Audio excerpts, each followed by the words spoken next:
Bem-vindos ao canal Sejam Santos, onde vamos explorar a vida e as obras dos santos mais inspiradores da história da Igreja Católica.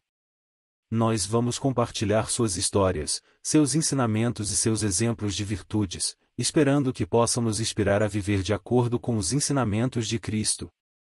Então, se você quer aprender mais sobre esses santos e descobrir como suas vidas podem ser caminhos que nos levam a Jesus Cristo para nós hoje, inscreva-se no nosso canal e deixe o seu like. Inscreva-se hoje mesmo, divulgue nosso canal a seus amigos e comunidades e nos ajude o nosso canal para que possamos alcançar mais pessoas na divulgação a conhecer mais a vida dos santos. Onde a santidade é uma jornada diária. Faça parte dessa comunidade de busca pela santidade.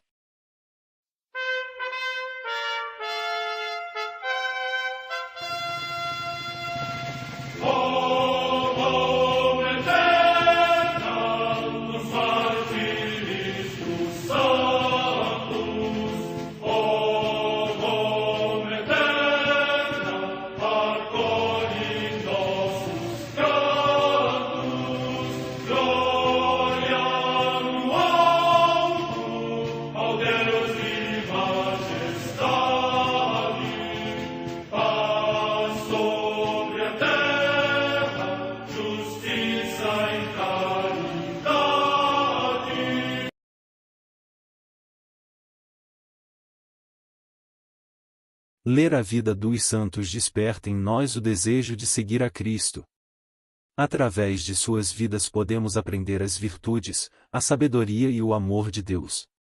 Cada santo nos oferece um modelo de vida a ser imitado, como diz São Paulo na carta aos Hebreus, capítulo 12, versículo 1. Estamos rodeados por uma nuvem de testemunhas. A Igreja foi fundada por nosso Senhor Jesus Cristo não apenas como uma instituição, mas uma autêntica família.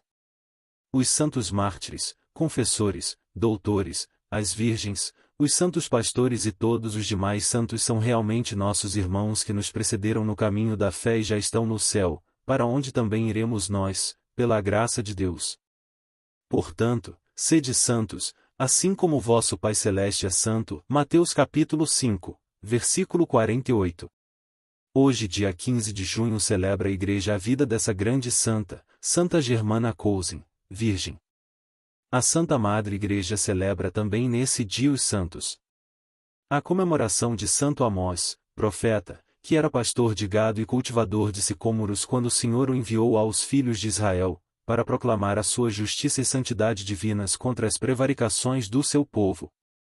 Em Doróstoro, na Mésia, hoje Silistra, na Bulgária, Santo Exíquio, que era soldado quando foi preso juntamente com São Júlio, e depois dele, sob o domínio do governador Máximo, recebeu a coroa do martírio. Morte no ano 302. Na Lucânia, hoje na Basilicata, região da Itália, São Vito, mártir. Data da morte incerta. Em Arvena, na Aquitânia, hoje Clermont-Ferrand, na França, Santo Abraão, monge, que, oriundo do litoral do rio Eufrates, se pôs a caminho do Egito para visitar os eremitas, mas, preso pelos pagãos, permaneceu 5 anos no cárcere. Depois, partindo para a Gália, estabeleceu-se na região do Alverne e recolheu-se no mosteiro de São Círico, onde morreu com avançada idade, morte no ano 480. Em Crespin, no Hainaut, hoje na França, São Landelino, abade, que, convertido pelo bispo Santo Alterto do banditismo à prática da virtude, fundou o mosteiro de Lobes, dirigindo-se depois para Crespin, de onde partiu deste mundo. Morte no ano 686. Em Sés, na Neústria, também na atual França, São Lotário, bispo, que, renunciando ao ministério episcopal, segundo a tradição quis morrer na solidão. Morte no ano 756. Em Córdoba, na Andaluzia, região da Espanha, Santa Benilde, mártir, que, de idade já avançada, morreu durante a perseguição dos mouros. Morte no ano 853. Em Montjous, no território de Valais, São Bernardo de Menton, presbítero, que foi cônego e arcediago de Aosta, mas durante muitos anos habitou nos cimos dos Alpes, onde construiu um memorável cenóbio e edificou também hospedarias para os peregrinos em 2 montes que ainda hoje são conhecidos pelo seu nome. Morte no ano 1081. Em Ratzeburg, no Holstein, atual estado da Alemanha, Santo Esfrido, bispo, que, vivendo segundo a observância dos cônegos premonstratenses, se dedicou à evangelização dos vendos. Morte no ano 1204.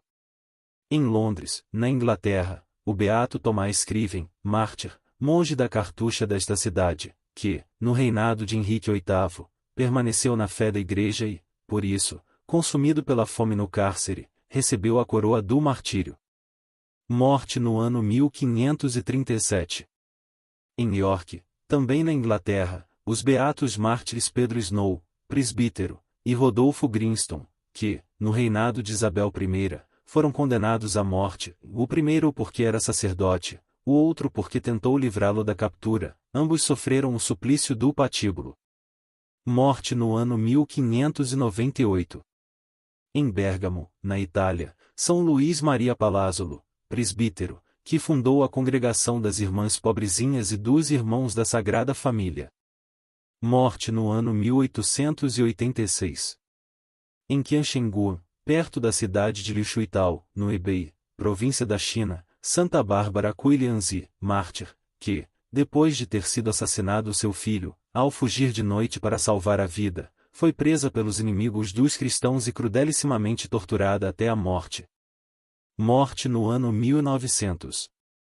Em São Luís, cidade do estado de Santa Catarina, no Brasil, a beata Albertina Berkenbrock, virgem e mártir que aos 12 anos foi assassinada por defender heroicamente a sua castidade. Morte no ano 1931. Em Monping, na Birmânia, no atual Mianmar, o beato Clemente Vismara, presbítero missionário. Morte no ano 1988. Vida de Santa Germana Cousin, virgem. Germana Cousin, falecida em 1601, deixou o mundo bastante jovem, em 22 anos. Foi, desde que perdeu a mãe, que não chegou a conhecer, perene sofredora. Filha de um pobre lavrador de Pibrac, aldeia que se situava perto de Tolosa, nasceu em 1579, quando das tristes guerras de religião. Magra, malnutrida, escrofulosa, tinha umas das mãos, a direita, deformada. O pai não a amava. Nunca lhe deu sequer um carinho. E, quando se casou pela segunda vez, jamais se apoquentou com a perseguição que a madrasta sistematicamente moveu à filha. Assim, na casa paterna, Germana nunca encontrou aquele repouso e aquela paz que todos encontramos, porto seguro que nos põe ao abrigo das piores tempestades. Um dos seus biógrafos escreveu: a madrasta, sempre irritada, repreendia-a constantemente, e deu-lhe, como quarto, o estábulo, como cama, duros sarmentos. Pouco satisfeita com tanta dureza, aquela mulher, por um capricho do mau humor, proibia ainda a pobre Germana de se abeirar das outras crianças da família, irmãos e irmãs que ela amava com grande ternura, procurando todas as ocasiões para servi-los sem manifestar qualquer ciúme das preferências odiosas do qual eles eram objetos, e ela a vítima. Deus ensinou-lhe o amor ao sofrimento, por isso aceitava com alegria aquelas humilhações e estas injustiças. Calava-se e escondia-se, e, como se a cruz que carregava lhe parecesse assaz leve, juntava-lhe austeridades. Recusou, durante toda a vida, outra alimentação que não fora pão e água. Pastora, Germana era responsável pelos carneiros da família. E, conta-se, para ir à igreja, deixava-os aos cuidados de Deus. Nunca, nestas ausências, animal algum se extraviou ou se perdeu, nem lobo jamais fez qualquer incursão nos campos em que os animais jaziam placidamente a pastar. Conta-se também que, barrando-lhe o caminho da igreja havia um largo ribeirão, sem ponte, e no verão, passava Germana facilmente pelo val, mas, no tempo das chuvas, quando então o curso crescia, tornando-se rumoroso e perigoso, a jovem, viram-no vários camponeses da região, atravessavam a pé enxuto, uma vez que as águas, como no Mar Vermelho, abriam-lhe um seguro caminho. Quando nos campos sem fim, Germana estava constantemente com Deus. Do terço, fazia-o a principal oração. E, quando os sinos da igreja, ao longe, no crepúsculo, tocavam o ângelus, punha-se ela de joelhos, tivesse neve ou não, e suplicava à Virgem com grande ardor que lhe desse forças para tudo vencer e assim agradar a Deus. Aos pequenos das redondezas, que às vezes vinham até ela, trazidos pelos folguedos centavos em roda e, com doçura, ensinava-lhes o catecismo, terminando por lhes falar de Deus, do quão bom era Ele, quão poderosa a sua Virgem Mãe e quão doce o Mestre, o sublime Senhor Jesus nosso. Penalizada com os pobres que pelos campos passavam, resolveu recolher os restos da casa para mitigar-lhes a fome. Um dia, a madrasta suspeitou da enteada. Saía ela sempre com fatias de pão escondidas no avental? Deslindaria o caso. Havia de segui-la e, na hora azada, apanhá-la-ia de improviso.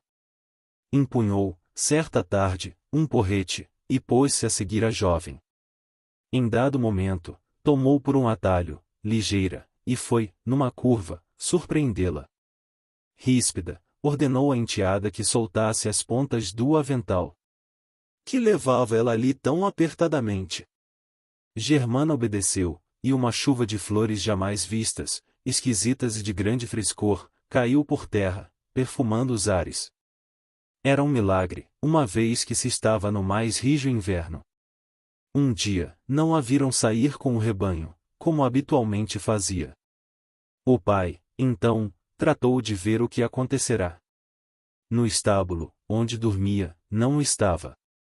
Não costumava ela, às vezes, dormir no fundo do corredor, sobre o leito de sarmentos? Havia, pois, de lá estar. Perderá a hora, dormira mais do que devia. Com efeito, Germana lá estava e dormia o sono eterno. O povo, em massa, compareceu aos funerais da jovem Germana Cousin, porque sempre fora doce, caridosa, humilde, amiga, boa e paciente. Que dizer do ribeirão que separavam as águas para que pudesse atravessá-lo? Que dizer dos ensinamentos ministrados às crianças, nos campos? Que pensar das flores maravilhosas que, em pleno inverno, caíram-lhe do sujo avental, às vistas da madrasta sempre má e má? Sabiam todos que perdiam um tesouro. Pressentiam-no. Germana dói enterrada na igreja, diante do púlpito.